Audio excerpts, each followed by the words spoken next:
Just imagine this. Every single year, 65 families in BC get that devastating news that a loved one isn't coming home because of an impaired driver. It's heartbreaking, and it really highlights why understanding this area of the law is so important for everyone. Absolutely. And from what I gathered, enforcing these laws is a huge task for police. Oh, absolutely. Impaired driving investigations are actually considered one of the most complex that officers handle. Really? Why is that? Well, there are so many legal challenges, and the penalties are so severe that every detail has to be meticulously documented and examined. It's really crucial for both sides, to ensure fairness and accuracy. That makes a lot of sense. So let's break down the offenses themselves. I guess the most common one is what they call impaired operation. Right. What exactly does that entail? So to prove impaired operation, the Crown needs to establish three key elements. Three elements, okay. The first one is that the individual voluntarily consumed alcohol or a drug, Okay. knowing that it would likely impair their ability to drive. So it's not just being impaired, it's a conscious choice to consume those substances. Right, so that's like the intent part of it. Okay, what about the second element? The second element is actually proving they were operating the vehicle. Well, that seems straightforward enough, right? If they're behind the wheel, case closed. Not so fast. Operation isn't just about physically driving. Oh. It also includes having care or control of a vehicle, Care or control, so even if it's not moving. even if it's not moving. For example, think about someone who's passed out in their car, keys in the ignition. Okay, yeah. Even though they weren't driving at that exact moment, Yeah. they still had the potential to start the car and cause harm. That potential danger, that's what the law is really focused on. So even if the car isn't moving, someone could still be charged with impaired operation. It's about the possibility of them driving, not just the act itself. You got it. And to make things even more interesting, if you're found in the driver's seat, there's actually a legal presumption that you were operating the vehicle. Oh, really? I didn't know that. But couldn't someone argue that they weren't actually planning to drive? Maybe they just decided to sleep it off in their car instead of trying to get a ride home or walk or whatever? They could definitely try that, but the document cites a case, R.V. Boudreau, and it demonstrates that while that presumption exists, it can be challenged in court. Okay. The individual accused would have to present evidence that they were not going to drive. The problem is, proving that is often a lot trickier than it sounds. Wow. So much gray area in this stuff. All right, so we've got the intent to consume and the proof of operation. What's the third element of this impaired operation offense? That's where BAC and BDC come into play. Blood alcohol content and blood drug concentration. Right, right. It's all about proving that the individual's ability to operate a vehicle was actually impaired by the alcohol or drug they consumed. Got it. So that's where the breathalyzers and blood tests come in. And I remember hearing about specific limits for different substances. Can you expand on that a bit? You're exactly right. For alcohol, it's the classic over 0.08, or exceeding 80 milligrams of alcohol per 100 milliliters of blood within 2 hours of driving. For drugs, it gets a bit more complex. How so? Well, the blood drug concentration regulations, they set specific limits for different drugs. Sometimes any detectable amount at all is an offense. Oh, wow. For instance, with cocaine or methamphetamine, any trace in your system is enough to land you in hot water. Wow. And for THC, tetrahydrocannabinol, the psychoactive component of cannabis, there's actually a separate offense for having a level above 2 nanograms per milliliter of blood within 2 hours of driving. So if they find any amount of cocaine or meth, that's it, you're done. But for THC, there's a specific limit. That's interesting. Yeah, and that THC offense, it's actually considered less severe than some other drug offenses. Oh, okay. So there's a sliding scale of severity depending on the substance and the amount. Exactly. But now consider this. What if someone has a drink after they've already parked their car for the night at home? Are they still in violation of the law? That's a great question. It seems really tricky to prove. Like, how do you determine when they actually had the drink if they're already at home? It is tricky, and that's where we get into the concept of innocent consumption. The law actually recognizes that there are very narrow situations where you might not be charged. But here's the key.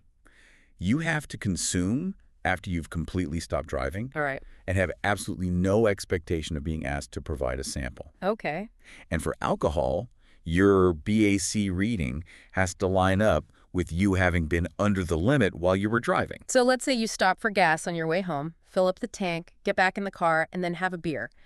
If you get pulled over later and they find alcohol in your system. Could you argue you weren't over the limit while actually driving? You could try, Yeah. but proving that would be very, very difficult. It's really important to understand that these exceptions are extremely specific. Right. They're not something to rely on. The safest bet is always to just avoid any consumption if you think you might have to drive later. It really is. And it actually brings us to another interesting area, refusal offenses. Refusal offenses. What are those? Well, let's say a police officer asks you to provide a breath and blood sample, Okay. and you refuse. That refusal, on its own, is a separate offense. Wait, so even if you haven't had anything to drink or use any drugs, just refusing the test itself can get you into trouble. You got it. It's really about cooperating with the investigation. But of course, there are exceptions. The legal document emphasizes that your refusal has to be without what they call a reasonable excuse. Okay, so what constitutes a reasonable excuse? Like, if you believe that the police officer didn't have a valid reason to ask you for the sample in the first place. Exactly. That could... Wow, that definitely raises the stakes. It sounds like knowing your rights and the proper procedures is crucial in these situations. Absolutely. And that leads us to the penalties associated with impaired driving offenses. As you can imagine, they get increasingly severe depending on the specific type of offense. Right, you mentioned earlier those low blood drug concentration offenses. Those have less severe penalties, right? Yes, they do. Then there are what are called dual offenses, which means they can be tried either as a summary conviction offense or an indictable offense. So that means there's a range of potential punishments depending on the circumstances of the case. Exactly. However, when we're talking about impaired driving causing bodily harm or even death, that's where the penalties become very serious, potentially even life imprisonment. That makes sense. The law definitely recognizes the gravity of those situations.